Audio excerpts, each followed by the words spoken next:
Fala, grunautas, beleza? A gente vai entrar agora no assunto de retas no espaço, certo?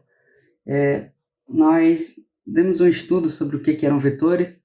Nós vimos que vetores, por exemplo, eram uma classe de equivalência, né? Nós sabemos o que é um ponto, tá? Um ponto é uma unidade fundamental lá na geometria. E aí, eu começo com a seguinte pergunta. Puxa, o que é uma reta, né? O que caracteriza uma reta? Assim, quais elementos são necessários, né, para isso? Então, vou desenhar aqui os eixos coordenados para a gente ter uma ideia do que é preciso para eu conseguir definir bem o que é uma reta, tá bom? Será que um ponto define uma reta? Não, um ponto não define. Será que um vetor define uma reta? Né? Então, vamos fazer essa discussão aqui.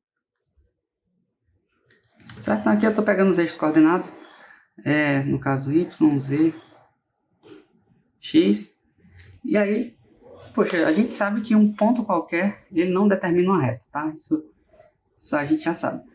Mas se eu considerar, por exemplo, um vetor, nós vimos que vetores são uma classe de equivalência de segmentos orientados, tá bom? Então, se eu pego, por exemplo, esse segmento orientado aqui,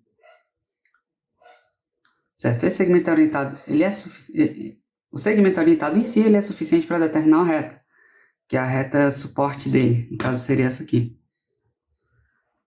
certo? Mas se eu considero o vetor que ele representa, ele não é suficiente, né? Por quê? Porque todas as retas que são paralelas a essa reta aí podem me determinar o mesmo vetor. No caso, vou chamar aqui esse vetor de V. Esse vetor aqui pode ser V também.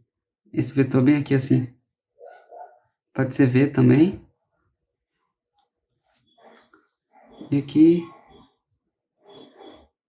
pode ser V também, tá certo? Então, o que eu estou querendo dizer com isso? Que um vetor, na hora que eu pego um vetor, eu não garanto que esse vetor me determine uma reta, tá bom? Mas um segmento orientado específico nesse vetor me determina. O que um segmento orientado tem? Poxa, ele tem dois pontos. Um ponto de partida, digamos ponto A aqui, e um ponto de saída, sei lá, um ponto B, tá certo? Então, se eu pego dois pontos quaisquer no meu espaço, esses dois pontos determinam de fato uma reta. Mas se eu pego um vetor qualquer, ele não determina uma reta. Por quê? Porque o vetor pode estar aqui, aqui, aqui, aqui, certo? Já que um vetor é uma classe de equivalência de segmentos orientados, ou seja, esse segmento orientado ele tem o mesmo módulo de direção e sentido que esse aqui, que esse aqui, que esse aqui. Então, todos eles representam o mesmo vetor. Então, a gente começa com a seguinte afirmação.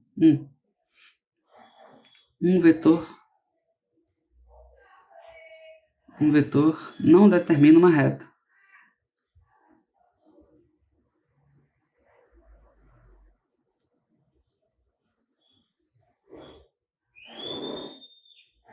Mas um segmento orientado, sim. Então, bora lá.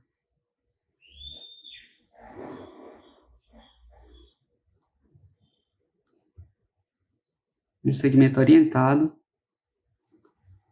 determina uma reta.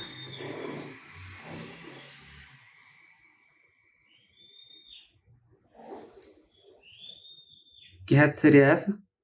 A reta suporte. A suporte, tá bom? Então, no caso, você pega um segmento orientado aqui AB, a reta suporte que está aguardando esses dois pontos é uma reta bem determinada, né? Então, do 3, na lista do 2, a gente consegue fazer a implicação para o 3, que é dois pontos quaisquer.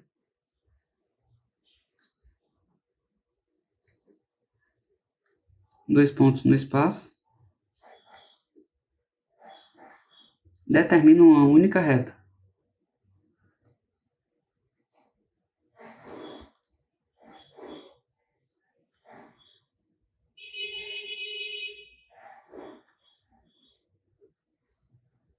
Certo? Dois pontos no espaço determinam uma única reta. Pô, beleza. Esse aqui é o 3. Meu izinho ficou feio, mas é o 3. E aí, o que a gente conclui disso aqui? A gente conclui que para eu caracterizar uma reta, eu preciso de dois pontos. Mas nós estamos no curso de geometria analítica, tá certo? O que vai ser cobrado em provas, em listas de exercícios, né? Como que é abordado esse assunto? A reta, na geometria analítica que a gente está estudando, ela é caracterizada por dois elementos, e não vão ser dois pontos. vão ser justamente um ponto e um vetor, certo? Porque observa bem, na hora que eu falo, considera o vetor V, poxa, tem infinitos vetores V, certo? Há infinitos segmentos orientados que representam o vetor V. Então, por exemplo, esses dois segmentos representam retas diferentes, mas representam o mesmo vetor. Mas na hora que eu fixo um ponto, eu seguro esse segmento orientado. Então, se eu pegar aqui um ponto P bem aqui, poxa, só existe um segmento orientado que parte de P e abrange o vetor V, certo? Então, isso aqui vai me dar um outro ponto no final, e aí como vai me dar um outro ponto no final, eu vou conseguir determinar também uma reta. Então, as retas neste curso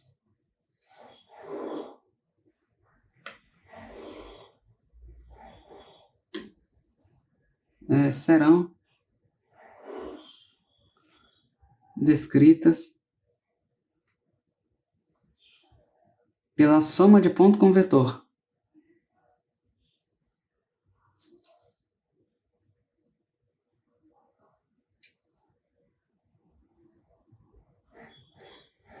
Certo? Retomando aqui a discussão. O vetor representa infinitos segmentos orientados, mas na hora que eu pego um ponto e começo a considerar o vetor, e somo o vetor com esse ponto, a gente já definiu a operação soma de ponto com vetor lá atrás, eu obtenho uma reta, certo? E aí eu posso pegar esse vetor V e aplicar qualquer operação de multiplicação por escalar nele, sabe? No caso, se eu multiplicar ele por algum valor maior, ele vai continuar aqui nessa reta. Se eu multiplicar ele por um negativo, ele vai continuar na reta, certo? Então a minha reta vai toda ser determinada pela soma desse ponto com múltiplos escalares desse vetor, tá bom? Então se eu multiplicar por um valor menor do que 1, ele vai ficar bem aqui. Aí eu vou descrever esse ponto daqui. Se eu multiplicar por um valor maior do que 1, ele vai chegar num ponto que está mais distante. Se eu multiplicar por um valor menor do que 0, ele vai virar para o outro lado, certo? Ou seja, vou abranger os pontos que estão atrás do P. Então, com essas operações, eu consigo abranger todos os pontos nessa reta, tá bom? Então, uma reta ela vai ser descrita dessa forma. Reta R, considera essa reta R aqui. É o ponto P, mais lambda vezes o vetor V. Lembrando, lambda é um número real, então o que eu estou fazendo aqui é uma multiplicação por escalar, tá certo? Então, a reta, ela consegue ser descrita por esses dois elementos. Isso, lambda pertence aos reais. Bom, e aí o que acontece? A gente vai olhar as coordenadas de cada um, né? No caso, por exemplo, esse vetor, esse pontinho P, ele vai ter 3 coordenadas, né? Que é a coordenada xp, yp, zp. Vai ser mais... Aí vem as coordenadas do vetor. Digamos que as coordenadas do vetor sejam A, B e C. Certo? Então a reta vai poder ser escrita dessa maneira. xp mais lambda A, yp mais lambda B, zp mais lambda C. O que quer dizer isso? Quer dizer que todo ponto na reta vai satisfazer todo ponto que estiver nessa reta vai ter essa característica aqui, certo? Ou seja, um ponto qualquer na minha reta, sei lá, um ponto x, y, z na reta. Opa. Um ponto qualquer, x0, y0, z0 em R, deve satisfazer. Aí a gente vem para um sistema rápido, que é o x0 igual a xp mais lambda A, y0 igual a yp mais lambda B, e calma, não se desespere, eu vou fazer exemplo numérico disso aqui, igual a zp mais lambda C, certo? Na hora que eu faço isso, eu escrevo o tipo de equação que é chamado de equação paramétrica da reta. Decore esse nome, porque às vezes aparece em prova, em lista de solução, que você escreva a equação paramétrica de uma reta, escreva a equação reduzida, essas coisas. Essa aqui é a paramétrica. Equação paramétrica de R, certo? Então, a gente vai ficar por aqui. Valeu?